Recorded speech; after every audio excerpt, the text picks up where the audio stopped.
Great. I think it's fantastic. Is it ready now? Okay. So now you can talk about the difference in our families and Well, when I married Sam, I inherited the kind of family I always wished I had.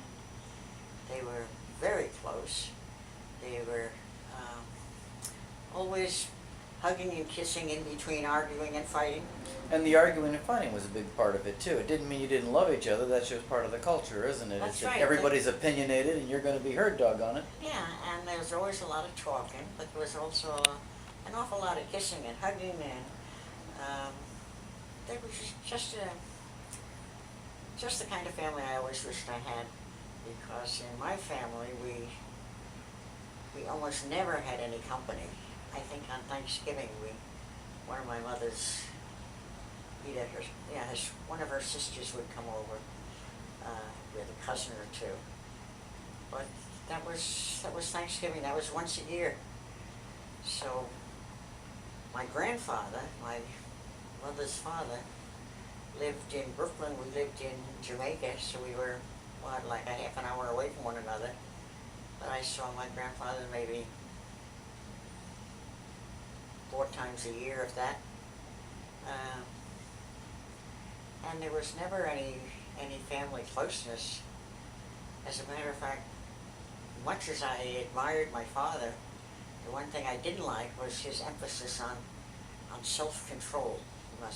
So emotion was something that was undesirable. It meant if you were emotional, it meant you were out of control. And so I grew up and I just envied all these kids my age whose grandparents came over and hugged them and kissed them and were always telling them how wonderful they were. And that never happened in my family.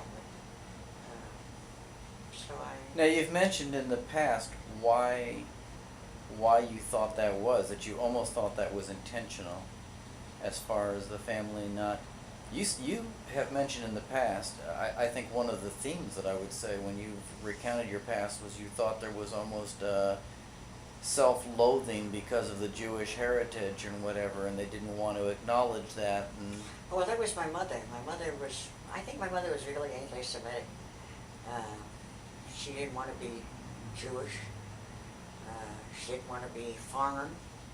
She wanted to be 100% American. And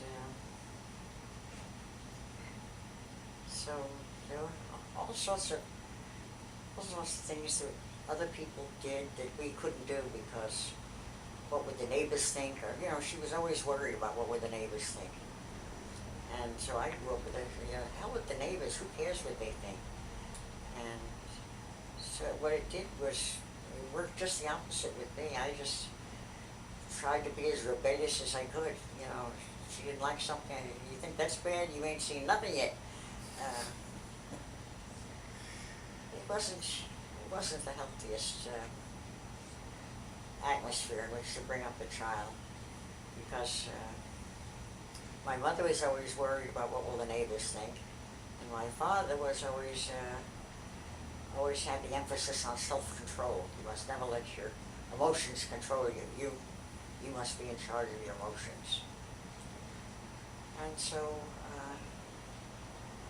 even though they almost never fought, it was never my idea of a warm, loving relationship. He always kissed her when he came home from work, and aside from that, I never saw any display of emotion between them.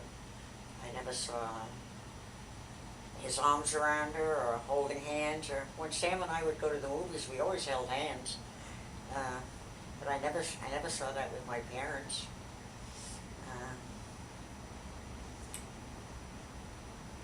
I think my father's emphasis on self-control led to a kind of a sterile environment, which I'm sure is not what he had in mind, but he was always so conscious of being in charge of his emotions.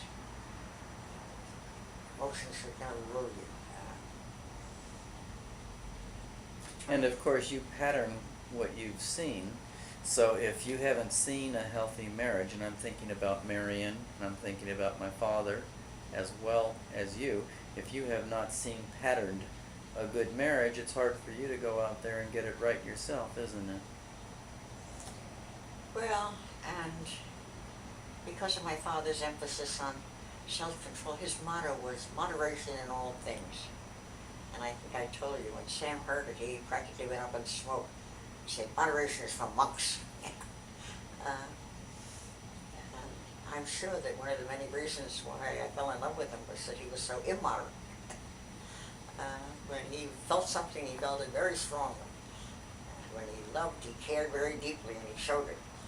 And I'm sure that my father disapproved of that as letting emotions rule you rather than you ruling emotions.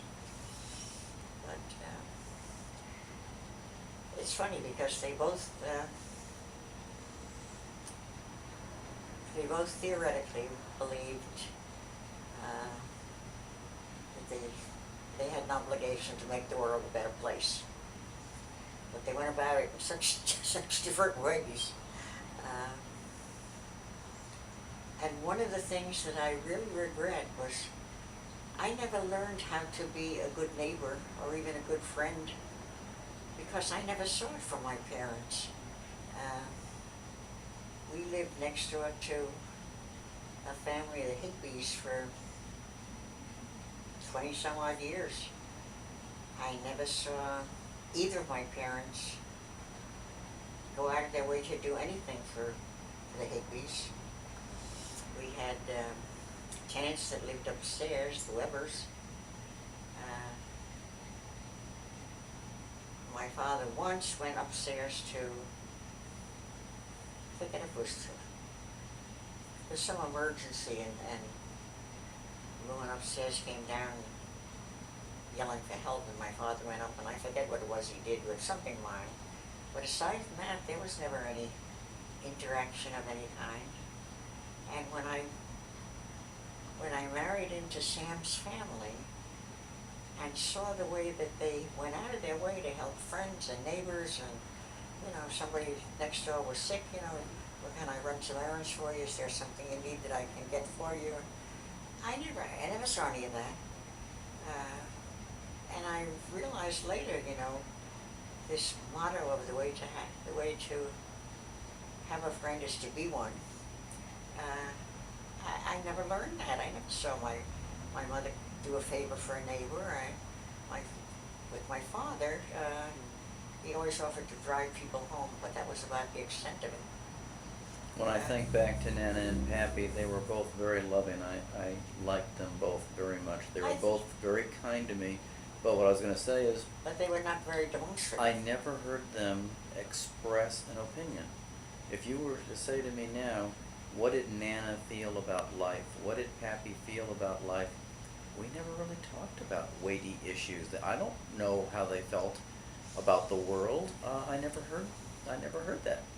We went about, living together when I spent time with them in the summers or whatever. And as I said, Nana would take me shopping with her to the Broadway or the May Company or what have you.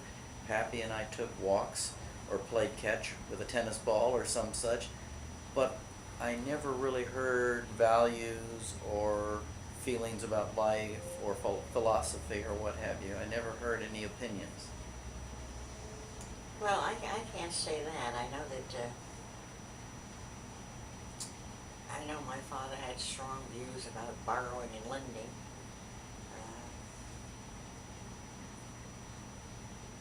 But I knew what he had very strong ethical sense.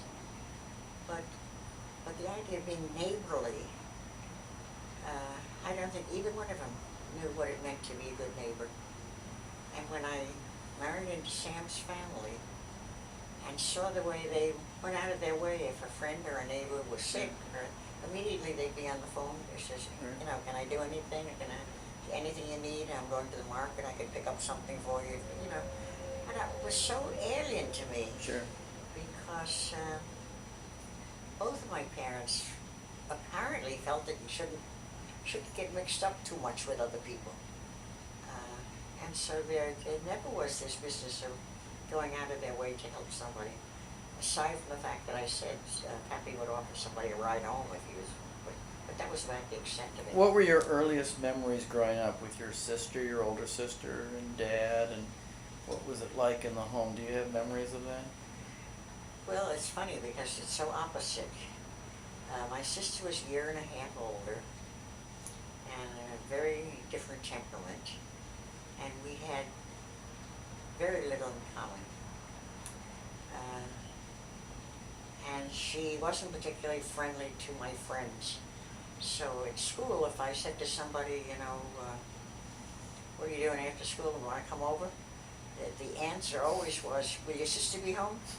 Because if Marion was going to be home, they didn't want to come over, so they'd come over to my house instead. But with Harlan, it was just the opposite. He was 7 years younger than I, and for the first, 10, 15 years of his life, I was his idol. He followed me around the house, and at dinner time, I always had a special obligation because if I said, oh, carrots, I don't like carrots, he'd say, I don't like carrots either. And my mother would give me a dirty look, and I'd say, oh, but it's carrots with butter, why didn't you say that? And he'd say, yeah, why didn't you tell me? So I guess he was the one that showed me the most affection. And that was, while he was growing up, he became more reclusive, I'll say, later on. But as a little boy, he was very, very openly affectionate. What changed him really was the war experience, because he went from being a very loving, affectionate, easygoing person to becoming almost a closed type individual. And it was the wartime experience that did that to him. He just became a totally different person. And at the time, I guess I didn't have that much experience with war and what it does to people. I found it hard to reconcile the new Harlan with the old one, because he had been a very demonstrative, happy-go-lucky kid, and I'm sure you knew him as someone quite different from happy-go-lucky. I think the diabetes and Jenny's death were the two things that really also had a huge impact. Yeah, a lot of things. But he and my sister were never particularly close, but he and I were for many years. And then, of course, I got married, moved to Florida, and he was still in New York. And then after the war, he came back, and he was in the hospital in Pasadena for God knows how long. Now, I didn't know he was in the hospital in Pasadena. I knew he was in the hospital in Texas for a while. Oh, he was in the hospital in Pasadena for a while, yeah. After Texas or before Texas? Maybe it wasn't a hospital, maybe it was a physical therapy type of thing or whatever? Because I've got all sorts of photographs with him with the nurses and what have you down in Texas, Beaumont, Texas, I think it was. Well, he was in something. He wasn't living alone. He was in some kind of a. Maybe physical therapy or something because of his leg. I don't know. But it wasn't something he went to. It was just some place where he lived there. I see. But he came back a totally different individual. But he and I always felt sure of one another's affection, that much, I know.